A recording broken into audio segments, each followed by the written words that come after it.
ഇതുപോലെ ഇഞ്ചോടിഞ്ച് പോരാട്ടമാണ് വടകര മണ്ഡലത്തിൽ. ആർക്കാണ് മുൻതൂക്കമെന്ന് പ്രവചിക്കാൻ കഴിയാത്ത നിലയാണ് വടകരയിൽ.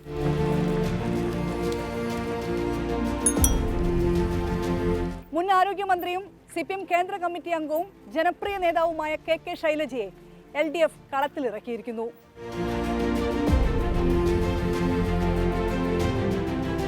പാലക്കാട് MLAയും യൂത്ത് കോൺഗ്രസ് മുൻ സംസ്ഥാന പ്രസിഡന്റും കോൺഗ്രസിലെ തീപ്പൊരി നേതാവുമായ ഷാഫി പറമ്പിൽ UDF സ്ഥാനാർത്ഥി. NDA സ്ഥാനാർത്ഥി പ്രഫുൽ കൃഷ്ണനാണ്.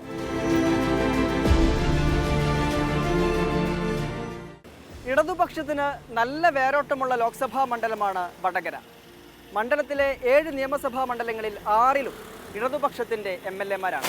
ഒരിടത്ത് RMPയുടെ MLA. കൂടുതൽ കാലം ലോക്സഭാ മണ്ഡലത്തിൽ MP മാരായതും ഇടതുപക്ഷത്തിന്റെ പ്രതിനിധികൾ തന്നെയാണ്. എന്നാൽ കഴിഞ്ഞ 1.5 പതിറ്റാണ്ടായി ലോക്സഭാ തെരഞ്ഞെടുപ്പിൽ ജയിക്കാൻ ഇടതുപക്ഷത്തിനായിട്ടില്ല. ആ കുറവ് പരിഹരിക്കാൻ ഇത്തവണ മണ്ഡലം തിരിച്ചുപിടിക്കാൻ പറ്റിയ ആപ്റ്റായ ഒരു സ്ഥാനാർത്ഥിയാണ് LDF ഇറക്കിയിരിക്കുന്നത്. LDFന്റെ കണ്ണിൽ അതിലും വലിയൊരു ജനപ്രീതിയുള്ളൊരു നേതാവില്ല. KK ശൈലജയെ ഇറക്കി മണ്ഡലം തിരിച്ചുപിടിക്കുക എന്നുള്ള ലക്ഷ്യത്തിൽ തന്നെയാണ് ഇടതുമുന്നണിയുള്ളത്.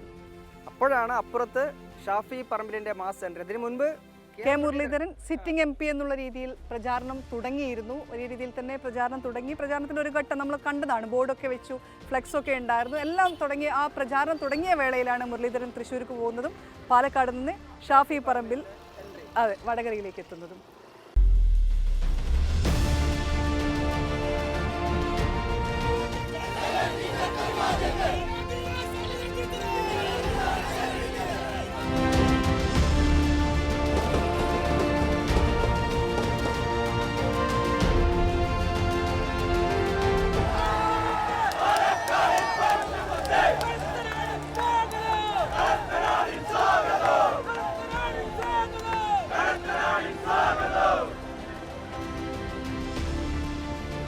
ഷംസീർ, വടകരയിൽ മത്സരിക്കുന്ന 2 സ്ഥാനാർത്ഥികളെ സംബന്ധിച്ചിടത്തോളം സംസ്ഥാനത്തെ ഏറ്റവും മികച്ച 2 നേതാക്കന്മാർ നമുക്ക് പറയാൻ പറ്റും. ശൈല ടീച്ചറെ സംബന്ധിച്ചിടത്തോളം ശൈല ടീച്ചറെ സ്ഥാനാർത്ഥിയാക്കുമ്പോൾ തന്നെ ഏറ്റവും ജനപ്രീതിയുള്ള ഒരു നേതാവ്, കഴിഞ്ഞ നിയമസഭാ തെരഞ്ഞെടുപ്പിൽ ഏറ്റവും ഭൂരിപക്ഷത്തോടു കൂടി എത്തിയ ഒരു നേതാവ്, അങ്ങനെയുള്ള ഒരാളാണ് വടകരയിൽ CPMന്റെ LDFന്റെ സ്ഥാനാർത്ഥി. ഈ ജനപ്രീതി വോട്ടാക്കി മാറ്റാൻ തന്നെയാണ് LDF ശ്രമിക്കുന്നതും.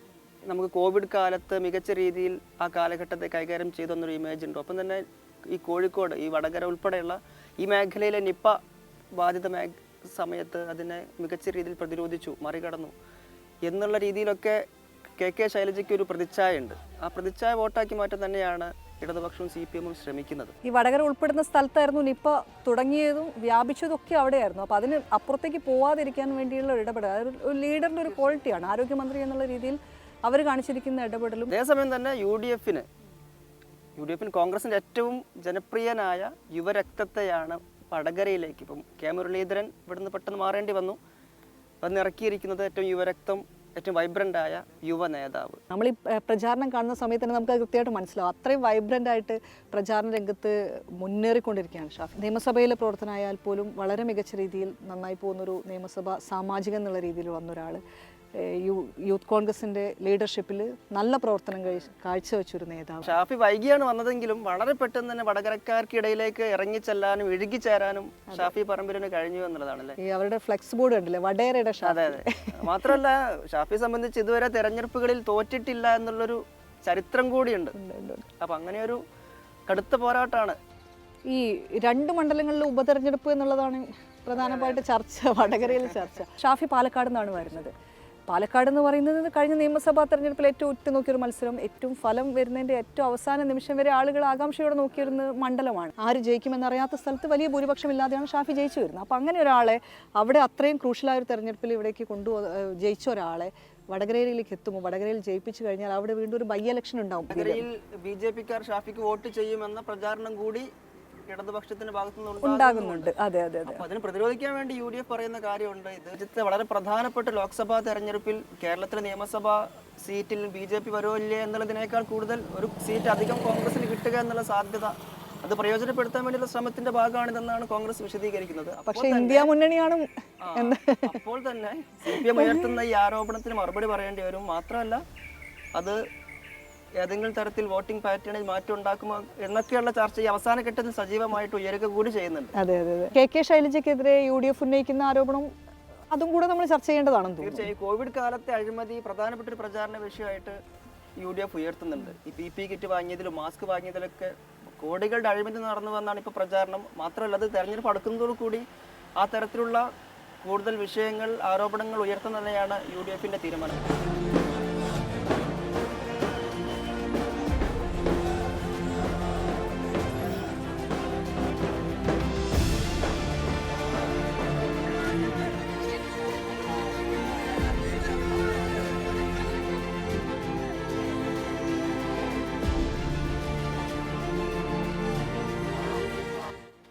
അനുവേട്ടാ, ഷംസീർ, ഇത് അനൂപ് അനന്തൻ, നമ്മുടെ മാധ്യമത്തിലെ സീനിയർ സബ് എഡിറ്ററാണ്. അനുവേട്ടൻ വടകരക്കാരനും കൂടിയാണ്. ഇപ്പോൾ നമ്മൾ കാണുന്ന വടകരയിലെ മത്സരം നല്ല ടൈറ്റാണ്. അപ്പോൾ വടകരയിലെ വോട്ടർ എന്ന നിലയിൽ കൂടി എന്താണ് ഇവിടുത്തെ ഒരു രാഷ്ട്രീയ സാഹചര്യം? വടകര ഒരിക്കലും ഒരു ട്രെൻഡ് മണ്ഡലമല്ല, അത് എപ്പോഴും ഒരു രാഷ്ട്രീയ മണ്ഡലം. കേരളത്തിലെ മറ്റിടങ്ങളിൽ നിന്ന് വ്യത്യസ്തമായി ഞങ്ങളുടെ നാട്ടിൻപുറത്തെ കടകളിൽ നടക്കുന്ന ചർച്ചകൾ, അല്ലെങ്കിൽ നാലാൾ കൂടെ നിർത്ത ചർച്ചകളൊക്കെ നിങ്ങൾ ഏതെങ്കിലും ഒരു ആ സമയത്തെ വൈകാരിക വിഷയത്തിലുപരി അതൊരു രാഷ്ട്രീയ ചർച്ചയായിരിക്കും. അത് ആ രാഷ്ട്രീയത്തിലാണ് ചെന്നെത്തുക. അതായത് എത്ര ട്രെൻഡ് ഉണ്ടെങ്കിലും ആ രാഷ്ട്രീയം വടകര ഉണ്ടാവും. ആ മൂഡിൽ വേണം വടകരയിലെ തെരഞ്ഞെടുപ്പിന് എക്കാലവും കാണും. ആ രാഷ്ട്രീയമാണ് ഒരുപക്ഷെ 6 തവണ വടകര മണ്ഡലത്തിൽ നിന്ന് വിജയിച്ചു പോയ KP ഉണ്ണികൃഷ്ണൻ 7ാം തവണ അനുഭവിച്ചത്. അതാണ് വടകരയുടെ രാഷ്ട്രീയം. വടകര എപ്പോഴും ഇടതിൻ്റെ ഒരു ഉരുക്കുകോട്ടയാണ്. പക്ഷെ അങ്ങനെ പറയുമ്പോൾ പോലും നമ്മൾ ഈ 2009 ശേഷം ഇടതുപക്ഷത്തിന് ഒരു മേൽക്കൈ പോലും ഉണ്ടാക്കാൻ പറ്റിയിട്ടില്ല. ഒരു രാഷ്ട്രീയ വസ്തുതയാണ്, അതിലും രാഷ്ട്രീയമാണുള്ളത്. ഞാൻ നേരത്തെ സൂചിപ്പിച്ചത് നമ്മുടെ നാട് ഒഞ്ചിയമാണ്. ഒഞ്ചിയം കേന്ദ്രീകരിച്ച് ഒരു TP ചന്ദ്രശേഖരൻ്റെ നേതൃത്വത്തിൽ RMB എന്ന ഒരു രാഷ്ട്രീയ പ്രസ്ഥാനം ഉണ്ടാക്കുന്നതോടുകൂടിയാണ് ആ ഒരു മാറ്റത്തിൻ്റെ തുടക്കം വരുന്നത്. അതിന് ഒരു പ്രധാന ഹേതുവായി മാറുന്നത് 2012 മെയ് 4-ാം തീയതി ചന്ദ്രശേഖരൻ കൊല്ലപ്പെടുന്നതോടുകൂടി അതിൻ്റെ ഒരു വൈകാരികമായ ഒരു തലം വേറുന്നുണ്ട്. അത് CPM-നകത്തെ വിമത രാഷ്ട്രീയത്തിൻ്റെ ധ്വനികളുണ്ട്. അത് ഒഞ്ചിയത്ത് മാത്രം നിൽക്കുന്ന ഒരു വോട്ട് പാറ്റേൺ അല്ല. ഒരുപക്ഷെ ഈ 7 നിയോജക മണ്ഡലങ്ങൾ മറ്റു പലയിടങ്ങളിലുമായി ഒരുപക്ഷെ നിശബ്ദമായി കിടക്കുന്ന ചില വോട്ടുണ്ട്. ഇനി 2 ആഴ്ച കൂടിയേ തെരഞ്ഞെടുപ്പിനുള്ളൂ. ഈ ഘട്ടത്തിൽ ചർച്ചയാകുന്ന പ്രധാനപ്പെട്ട കാര്യങ്ങൾ എന്തൊക്കെയാണ്? സ്വാഭാവികമായും ചന്ദ്രശേഖരൻ വധം ഈ തെരഞ്ഞെടുപ്പിൽ ചർച്ചയാവാൻ സാധ്യതയില്ലായിരുന്നു. ഒരുപക്ഷെ ഇപ്പോൾ ചർച്ചയാവുന്ന രീതിയിൽ അപ്പോഴാണ് യാദൃച്ഛികമായ ആ കോടതി വിധി കടന്നു വരുന്നത്. അത് വലിയ രീതിയിൽ ചർച്ചയ്ക്ക് ഇടയാക്കിയിട്ടുണ്ട്. അതോടുകൂടി വീണ്ടും പിന്നെ K. മുരളീധരൻ ഇവിടുന്ന് മാറുന്നു. ഷാഫി പറമ്പിൽ പോലൊരു യുവാവ് രംഗത്തേക്ക് വരുന്നു. അതുണ്ടാക്കിയെടുക്കുന്ന ഒരു തരംഗം, ആ സമയത്ത് KK രമയൊക്കെ നടത്തുന്ന ഇടപെടലുകൾ, ഇതൊക്കെ വീണ്ടും സജീവമായി ഈ TP വധവും ഉൾപ്പെടെയുള്ള രാഷ്ട്രീയം പറയാനുള്ള ഒരിടമുണ്ട്. ഞാനിവിടെ സ്ഥാനാർത്ഥികളെ സംബന്ധിച്ചിടത്തോളം നോക്കുകയാണെങ്കിൽ രണ്ടുപേരും നല്ല സ്ഥാനാർത്ഥികളാണ്. ഇപ്പോൾ വടകരയിൽ കിട്ടാൻ CPM നിലനിർത്തിയിരിക്കുന്നതെന്ന് പറഞ്ഞാൽ വടകരയിൽ അവർക്ക് ചെയ്യാവുന്ന ഏറ്റവും ബെസ്റ്റ് സ്ഥാനാർത്ഥിയാണ് നിർത്തിക്കുന്നത്. അപ്പോൾ മുരളീധരൻ മാറി ഷാഫി വരുമ്പോൾ അതിൻ്റെ ഒരു ചിത്രം മാറുകയും കൂടി ചെയ്യാം. ശൈലജ ടീച്ചർക്ക് കൃത്യമായൊരു വ്യക്തിപരമായ വോട്ടുണ്ട്. അത് നമ്മൾ എങ്ങനെയായാലും തള്ളിക്കളയാൻ പറ്റില്ല. അത് കൃത്യമായി LDFന് അറിയാം. ആ അർത്ഥത്തിൽ തന്നെയാണ് വടകര മണ്ഡലം തിരിച്ചു പിടിക്കുക എന്നുള്ള കൃത്യമായ രാഷ്ട്രീയ ലക്ഷ്യത്തോടു കൂടിയാണ് ശൈലജ ടീച്ചർ ഇടുന്നത്.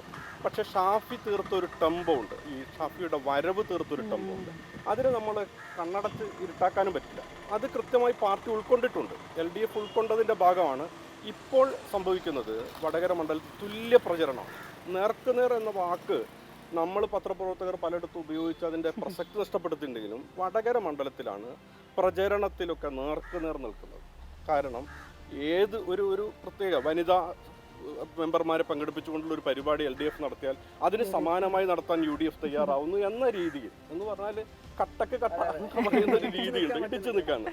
ആ രീതിയിലേക്ക് മത്സരം വരും. ഇതൊക്കെ എങ്ങനെ വോട്ടായി മാറും എന്നുള്ളത് അതിനും മറ്റൊരു ക്ലീശ നമ്മൾ ഉപയോഗിക്കാണ്ട് കാത്തിരുന്ന് കാണേണ്ടി വരും. അതും വടകരക്ക് ക്ലീശയല്ല, കൃത്യമായി പറഞ്ഞാൽ കാത്തിരുന്ന് കാണേണ്ടി വരുന്ന ഒരു മണ്ഡലമാണ്. അപ്പോൾ അങ്ങനെ ഷംസീർ, അപ്പോൾ നമുക്കും കാത്തിരുന്ന് കാണാം. Okay, thank you അനുവേട്ടാ.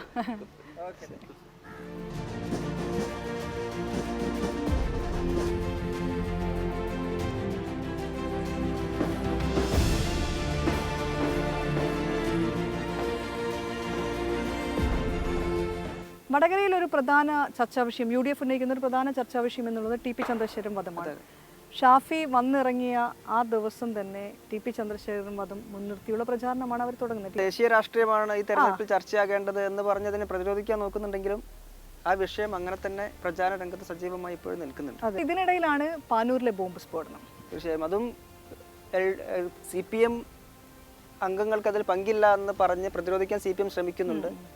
എങ്കിൽ കൂടി അത് വലിയ പ്രചാരണായുധമാക്കി അവസാന ഘട്ടത്തിൽ ഉയർത്തിക്കൊണ്ടുവരാൻ തന്നെയാണ് UDFന്റെ തീരുമാനം. UDF അതാണ് ഷാഫി സമാധാന സന്ദേശയാത്ര നടത്തിയതും ഒക്കെ അതിന്റെ പുറത്താണ്. അതിനിടയിലാണ് CAA വിജ്ഞാപനം വന്നത്.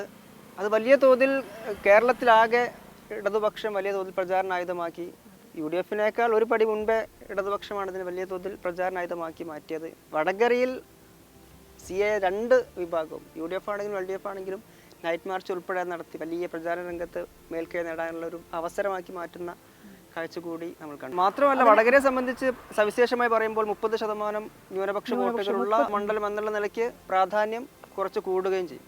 ഇപ്പൊ റീസെന്റ് ആയിട്ട് പറയാനുള്ളത് CAA ഒഴിവാക്കുമെന്ന് റദ്ദാക്കുമെന്ന് പറയുന്ന എന്തുകൊണ്ട് പ്രകടന പത്രികയിൽ UDF ഉൾപ്പെടുത്തിയിട്ടില്ല എന്നുള്ളതാണ് ഇപ്പം LDF മുന്നിൽ വെക്കുന്ന പ്രചാരണം. ആ CAA വന്ന് നിൽക്കുമ്പോൾ തന്നെ മറ്റൊരു വിഷയം കൂടി വീണ്ടും വന്നു വീഴുകയാണ്. റിയാസ് മൗലവിയുടെ കേസിൽ കുറ്റവാളികളെ വെറുതെ വിട്ട കോടതി വിധി അത് വലിയ ചർച്ചയായി മാറുന്നു. അതിൽ സർക്കാർ ഈ പ്രതികളെ വെറുതെ വിടുന്നതിൽ പ്രോസിക്യൂഷൻ ഭാഗത്തിന്റെ നിലപാട് പ്രധാന ഘടകമായി മാറിയെന്ന തോതിൽ പ്രചാരണം UDF നടത്തുകയാണ്. UDF അത് നീ ഷംസീർ നേരത്തെ പറഞ്ഞ കാര്യം അതിൽ, അതായത് ന്യൂനപക്ഷ വോട്ടുകളുള്ള ഇത്രയും ഉള്ള ഒരു സ്ഥലത്ത്, പ്രത്യേകിച്ച് കാസർഗോഡ്, കണ്ണൂർ കഴിഞ്ഞ പിന്നെ വടകരയാണ് വരുന്നത്. അപ്പം സ്വാഭാവികമായിട്ടും റിയാസ് മൗലവി വധക്കേസും ഇവിടെ ഒരു പ്രധാനപ്പെട്ട ചർച്ചയായി മാറിക്കഴിഞ്ഞു.